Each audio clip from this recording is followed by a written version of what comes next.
Hey everybody, welcome back to another SUP boarder video. This time we're going to be having a look at the Aqua Marina advanced all-round range of boards and giving you a comparison review of these 5 boards because they're all fairly similar shapes, and really if you're an 85-90 kilo rider you pretty much could ride all of these boards. So by the end of this video you're going to know which board will definitely suit you. So remember, Aqua Marina just make inflatable paddle boards and they have quite a big range, and we've done a full sort of first quick look range overview already, so check that out on SUP Boarder and on our YouTube channel. So this video we're going to be looking at the all-round advanced range. Now this is stepping up a gear in quality and really what you can do with the boards compared to the more basic all-round boards. Those boards don't get any wider than 32 wide, they're all 30 wide, so they're better for the lighter riders, really maybe for the entry level lighter paddlers getting into the sport. This more advanced all-round range is still very much a beginner based range of boards, but it's somebody who's probably a bit more committed to the sport because they're a little bit more money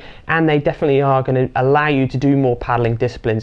So 5 boards here, and they are similar sort of shapes and sizes really, and it can be a bit confusing understanding which one would best suit you, especially when you could pretty much get away with riding all of them, as I said, if you're an 85-90 kilo person.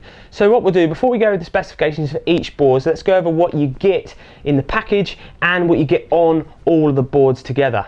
So up at the front, all of the boards have got the bungee tie downs, which are great for putting your dry bags, drinks, spare clothes, that sort of stuff under the front there. It means then you can go a little bit further with these boards, you can go around the next corner, and potentially you'd even do a simple overnighter with your paddleboard, which is a great thing to get into if you haven't done that already. Moving back, then you've got your large EVA deck pad, similar sort of style on all the boards, comfy right to the tail, and then they've all got mini tail kick pads, which is where the back of the EVA is raised up. So if you're doing maneuvers like step back turns, you can get your foot against it, raise the nose of the board up, and you can pivot on the tail really easy. A nice thing to have, and it's really nice to feel, is a different EVA pattern here so you can feel it on your foot. All the boards have got that. All the boards have got the same carry handle. It's definitely not the most refined carry handle on the market, but all these boards are fairly lightweight, so it's not a problem carrying them with this handle. The graphics on all the boards are very different, but they're all put onto the board in the same way. They've got like a printed graphic that sort of really looks like it's part of the PVC material that's on the board. It is a very well finished off graphic, and it hasn't seemed to scratch or come off when we've been rushing it up the beach or rubbing it up the rocks or the sand. So it's a hard wearing graphic, and it does look really smart on all the boards. It just depends on what sort of graphic style you really like the most. All of the boards have got the leashing point at the back, and then behind that you'll find the inflation valve as well. At the back of the board underneath, all of the boards have got the same fin system. They've got the clip-in slide iSUP fin system, very common in a lot of iSUPs. The good thing about that now is you can find spares for this all around the world. It's a simple system, it works really well, just getting you on the water quickly, and it's going to help you paddle in a straight line because it's got a nice big wide base fin, which makes that really easy. The smallest thing, but definitely the most important thing you get, is a leash. It's a simple, lightweight leash that a lot of other brands have started doing now as well. And to be honest, it is a great leash to get you on the water. It's not the sort of leash that you want to take on a full expedition or even touring a little bit further around the coast or take it surfing, because it's not the strongest of leashes. But for generally mucking about, having fun in the shallows on a nice sunny day, this leash is exactly what you want. Put it on your ankle, you won't even know you're wearing it, but it will keep you attached to your board, and it comes as standard with all of the Aqua Marina boards this year. Then moving on to the pump, you've got an Aqua Marina two-way pump, which means it pumps on the upstroke and on the downstroke, and then when the pumping gets hard you can take out that valve and then it just pumps on the downstroke, so you don't get too much build up with your arms when you're pulling the pump up. It's not the most refined pump on the market. It will get your board up to the recommended pressure of 15 psi. If I was going to bring out any negatives for the board package, it probably would be around this pump. The foot pegs could do with being a little bit bigger and maybe the handle's a little bit wider, but as I said, it will get your air into the board, and for the price point of these boards it is acceptable. So the bag it comes with, as we said in last year's review, is a sort of simple stuff sack backpack style thing. It's very easy to use. You've got open clips. This has got a board in it already obviously, and then the boards just clip back and then you fold them back. So it's not really a backpack, it's more of a stuff sack foldable bag sort of thing, but it does keep your board, it stops it getting dirty, and it's easy to put in the back of the car. It's not waterproof, so obviously if you've got a wet board you will have a wet car of it, and it's not the best for carrying long distances because it's got a very simple basic shoulder strap, but it will keep your board tidy and it will keep it all together when you're transporting it to and from your paddle location. And last but not least, as standard with all of the advanced all-round range, you get a 3-piece aluminium paddle with all the boards as well.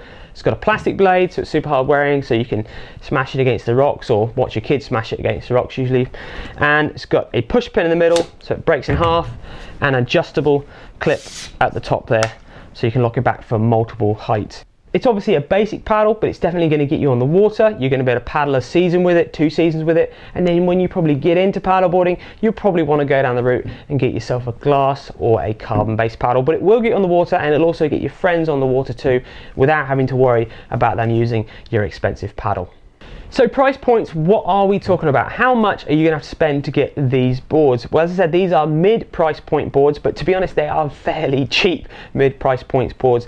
The smallest one, the Thrive, starts off at £409, up to the most expensive Atlas here, which is the biggest one, at £499. So for under £500, any of these boards, you get a complete package to go on the water. Now that is pretty much a good level price point. You might find cheaper price points on the internet now from maybe lesser known brands, and you'll definitely find more expensive packages on the internet as well. So it sits really comfortably in the middle, and it's probably the sort of price point that most people are expecting and wanting to pay to getting into the sport for the first time. So before we get into the sizes and specifications for these boards, I'm going to give you a little rundown on why you should be looking for a certain length board and a certain width board, so then you can understand almost before I say who should be suiting these boards, what board would suit you best. So basically, the longer the board is, the more glide the board is going to have. The easier it is going to be to paddle it in a straight line because it's got longer, thinner rails, and B, keep going in that straighter line as well. So if you're paddling a 7-foot board, it will be really turny, and if you're paddling a 14-foot board, it will just want to keep going in a straight line. So length, that's the one thing there. Width is the other one. The narrower the board, the faster the board will be because it'll have less drag in the overall width, but the wobblier it'll be. So a 26 wide board, if an extreme, would be really quick but wobbly, and a 34 wide board would be really stable but quite slow, which is why usually you'll find race boards are 14 foot long and 26 inches, 27 inches wide, really slender, and you'll find the more all-round base boards are 10.5 by 32, which a lot of these boards sit around that size here. So bearing that in mind, let's have a look at the sizes of the board. The Thrive, the green board, is the shortest board. It's 10'4" long and it's 31 inches wide. Then we move up to the Beast, which is 10'6" long and 32 inches wide. Then we move up to the Magma, which is 10'10" and 32 inches wide. Then we move down to the Triton, which is 11'2" by 32 inches wide. And last but not least is the Atlas, which is 12 foot by 33. So thinking about what we just said about the board sizes earlier, let's look at the shortest board, the Thrive, 10'4" by 31 wide. It's not going to suit the heavier riders. It will take up to 90 kg riders, but it's going to ideally suit 85, 75 kilogram riders for all-round paddling. It's going to turn.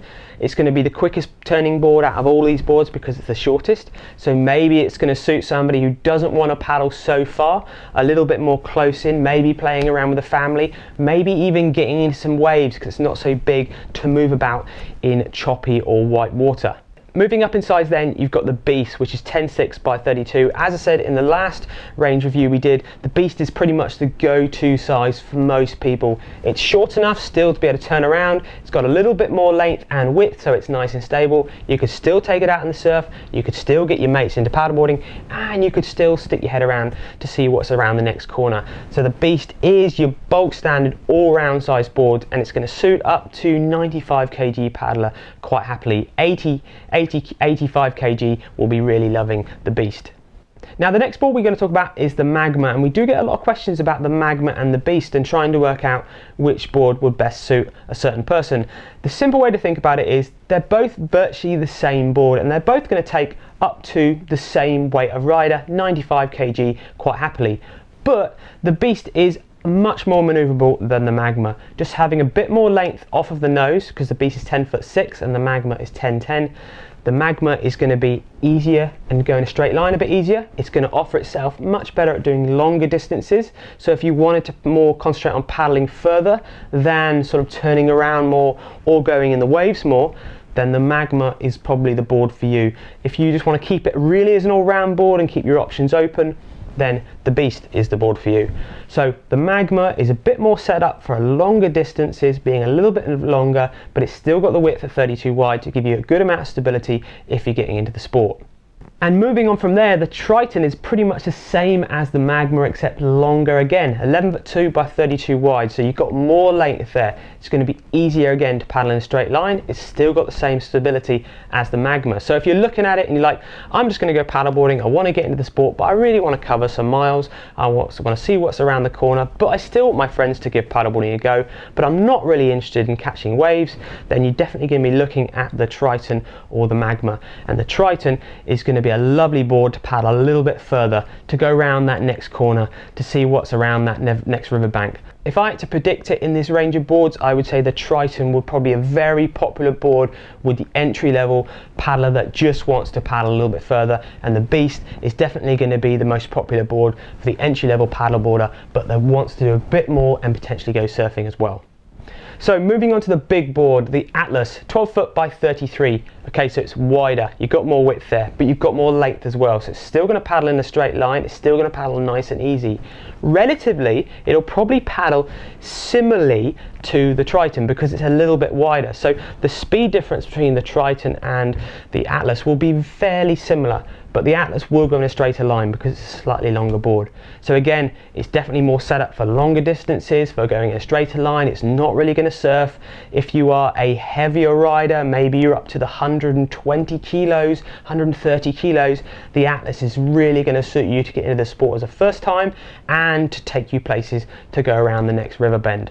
So to give you a quick rundown of the max weights of these boards, I would say 100 kg paddler max on the Thrive, 110 max on the Beast, 115 max on the Magma, so it's similar to the Beast, 120 down there for the Triton, and right up to maybe 130, 135 for the Atlas. So you can see how this advanced all-round Aqua Marina range will get a lot of people into the sport and at a very good price. You've got a large range of boards to choose from. Just remember, if you're looking at a shorter base board, it's going to be way more maneuverable and less straight line tracking and glide. Looking at a longer base board, it's going to be less maneuverable, but it's going to be easier to paddle further. Sizes wise, the bigger the board, the easier it's going to be to paddle, obviously. But if you're looking at an all-round base board, you're probably going to be looking at the Beast, and if you're looking at an all-round base board, paddle a little bit further, then you're going to be looking at the Magma or the Triton. The bigger board, take more distance, carry more load, definitely going to be Atlas, and the smaller board, the Thrive, much better for the lighter base riders wanting to do a bit of everything and maybe a bit of surfing. So I really hope you found that SUP boarder video interesting, and it's given you a bit more awareness about why a longer board is easier to paddle in a straight line and a shorter board is easier to turn around. Check out SUP Boarder Mag for more videos and great stuff, and also check out SUP Boarder Pro if you're getting into SUP and you just can't get enough of it. We do loads of contents and reviews and techniques and all sorts of stuff on the SUP Boarder Pro site as well. Subscribe to YouTube, give this video a thumbs up if you like it. Thank you very much for watching. We will see you next time.